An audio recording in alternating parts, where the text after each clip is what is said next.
Národná rada Slovenskej republiky sa na práve prebiehajúcej schôdzi venuje aj vyhláseniu Národnej rady Slovenskej republiky k slovensko-maďarským vzťahom.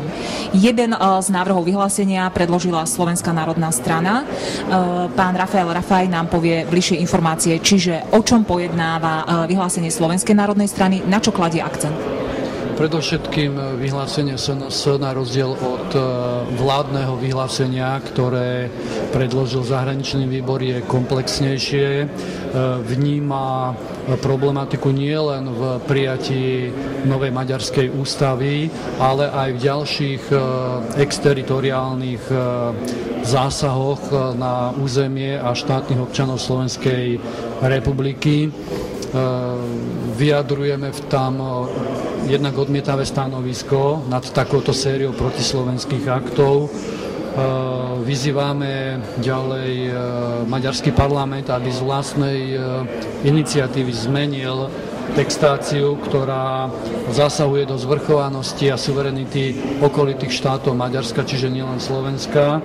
Samozrejme musíme požiadať aj vládu, pretože máme pocit, že nekoná v tejto veci dostatočne razantne, aby nám predložila správu do parlamentu o vyhodnotení plnenia základnej medzištátnej zmluvy a aj o opatreniach, ktoré urobila a mieni ešte urobiť na obranu národno-štátnych záujmov, pretože to je jedna zo základných povinností vlády a my ako opoziční poslanci tieto informácie bohužiaľ nemáme. No a obraciame sa samozrejme týmto návrhom aj na parlamenty susediacich štátov, ale aj na Európsky parlament a chceme túto problematiku preniesť na medzinárodnú úroveň, pretože podobné vyhlásenia sme dávali aj v minulosti o neúčinnosti exteritoriálnych účinkov, konkrétne v máji 2010 a mám pocit, že Maďari to rovno hodili do koša. Vláda, návrh vyhlásenia Slovenskej národnej strany, ale aj niektoré iné politické subjekty označili náš návrh vyhlásenia za príliš ostrý. Čo si o tom myslíte? Prečo?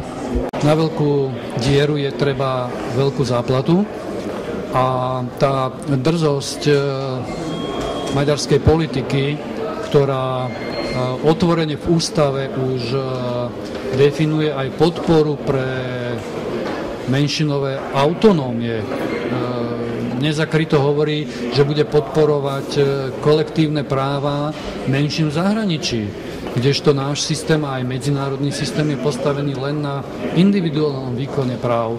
Tak takéto ataky si vyžadujú primeranú odpoveď a ten vládny návrh zákona, to je také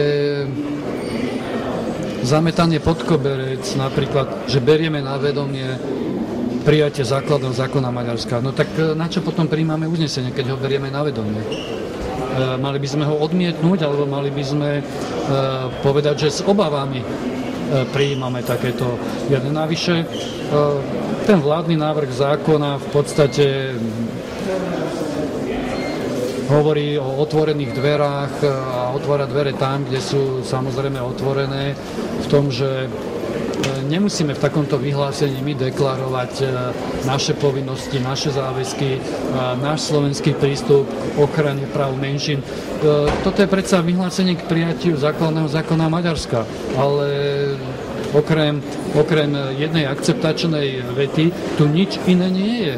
Takže toto vyhlásenie robila samozrejme vládna koalícia s cieľom kolenačkovej politiky a nedráždiť zjavne Orbána, pretože ich filozofia v zahraničnej politike je postavená na údajne dobrých vzťahoch, ale za krátky koniec ťahá Slovensko a slovenské národno-štátne záujmy. Zrejme návrh vyhlásenia, vládny návrh je zrejme teda len účelový, aby nikoho príliš nebolel a hlavne teda, aby nebolel Maďarsko. Veľmi podstatným faktom v rámci týchto vyhlásení je aj ten fakt, že Slovenská národná strana bola tá prvá politická strana, ktorá vôbec prišla s iniciatívou, že takéto vyhlásenie v súčasnej situácii v slovensko-maďarských vzťahoch treba prijať. Áno, my sme boli prví, ktorí sme prišli s takýmto vyhlásením. Vládna koalícia reagovala dokonca už po termíne, dávno po termíne. Napriek tomu zaradili ten svoj bod programu, dokonca ho predradili pred riadne podaný návrh Slovenskej národnej strany, ktorý odsunula vládna koalícia až na koniec rokovania, na čo som na politickom grémiu namietol. Pochopili, že tu našliapli naozaj vedľa, tak podarilo sa nám diplomáciou na grémiu dosiahnuť zlúčenie rozpravy, takže Národná rada bude rokovať o 2 samostatných návrhoch. Prebehli už nejaké rokovania so všetkými politickými stranami, ktoré iniciovalo KDH, snažili sa hľadať nejaký spoločný text, respektíve akceptáciu tohto vládneho návrhu. Smer v podstate použil väčšiu časť obsahu, ktorý má a obsahuje vyhlásenie Slovenskej národnej strany, zatiaľ bez nejakej akceptácie vládnej koalície. A chcem upozorniť aj na rozdielnosť dôvodových správ. Určite to budeme mať aj na našej internetovej stránke. Dôvodová správa vládneho návrhu zákona teda vyhlásenia má možno nejakých 10 riadkov a vôbec tam nie je obsiahnutá analýza maďarskej ústavy, kdežto dôvodová správa Slovenskej národnej strany je na 3 stranách veľmi s podrobným analytickým dopadom exteritoriálnych účinkov na Slovensko a slovenských štátnych občanov. Takže aj tu vidieť, že ten provládny dokument sa tvoril na poslednú chvíľu, ešte tých horúcov výhlov je nedôsledný, ako ste správne povedali, nemá nikoho hlavne bolieť a nemá nikoho dráždiť, ale obávam sa, že ak slovenský parlament nebude prijímať razantné a čitateľné posolstva, tak v zahraničí sa nám v podstate budú smiať. Určite áno. Ako vidíte šance Slovenskej národnej strany? Slovenská národná strana prichádza s vyhlásením, ktoré má analýzu, ktoré je razantné, ktoré aj zodpovedá súčasnej situácii a napätiu v slovensko-maďarských vzťahoch. Ale ak by vaše vyhlásenie neprešlo, ak by nemalo dostatok podpory a prešlo by vládne vyhlásenie, čo bude potom nasledovať ďalej? Asi tie otázky v slovensko-maďarských vzťahoch sa príliš nevyriešia. Ako budete postupovať ďalej?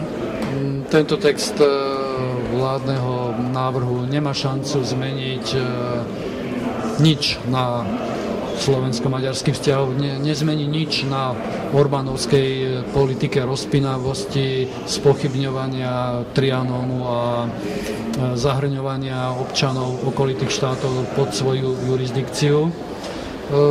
Bohužiaľ, klub SNS má 7 poslancov a zdá sa, že aj Smer skôr inklinuje k väčšine pragmaticky. Je dosť možné, že nebude prijaté nakoniec ani jedno vyhlásenie. Ak by malo byť prijaté také ponižujúce vyhlásenie, ktoré podporí len vládna koalícia, tak to bude rovnako smiešný výkrik do tmy. Poďte ešte poslednú otázku. Prečo politické strany, či už opozičné alebo koaličné, majú plné ústa národniarských rečí? Vyjadrujú sa vo veľkej miere, tak ako Slovenská národná strana, ktorej agendou je to 10 ročia, stáročia, k slovensko-maďarským vzťahom, ale napokon, keď príde k lámaniu chleba, tak sa k tomu stávajú laxne, nie sú ostrí a jednoducho riešia tieto otázky veľmi, veľmi jemne. Pretože všetci na rozdiel od Slovenskej národnej strany si robia z národno-štátnych záujmov len politickú agendu, snažia sa loviť v našom prirodzenom rybníku, ale tu by som odporúčal všetkým občanom Slovenska, aby posudzovali druhých aj politikov tak, ako to nám odporúčal Pán Ježiš Kristus. Po ovoci máme spoznať strom.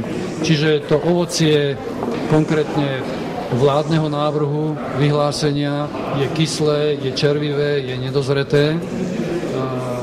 Ovocie vyhlásenia Slovenskej národnej strany je zdravé, je šťavnaté, cítiť tam naozaj všetky tie vyživové prvky, ktoré majú chrániť Slovensko pred chorými politikmi typu Orbána a politiky Fidesu, ktorí nás považujú za akési Horné Uhorsko a Felvidek. A to je rozdiel medzi Slovenskou národnou stranou, ktorá ide a neboj sa ísť tvrdo do dôsledkov a tvrdo obhajovať záujmy, na rozdiel od tých, ktorí sa tvária kvázi slušne, so všetkými chcú vychádzať, aby nepodráždili ani jednu stranu, ani druhú. To je jednoducho schizofrénia, dvojtvárnosť a farizejstvo. A na farizejstvo v slovenskej politike si bohužiaľ občania musia zvyknúť, ale súčasne mali by si aj vybrať, pokiaľ je pre nich kľúčové obhajovanie národno-štátnych záujmov, tak samozrejme Slovenská národná strana. Čiže asi by politiku mali sledovať najmä s otvorenými očami. S otvorenými očami, s nadhľadom a posudzovať tú právosť, ktorá je vo vnútri, ktorá je hlavne dlhodobá, trvalá a nie vtedy, keď je len a len účelová, lebo nejakému politickému subjektu sa to momentálne hodí. Pán predseda poslaneckého klubu, ďakujem za rozhovor. Pekný deň ešte. Ďakujem za otázky.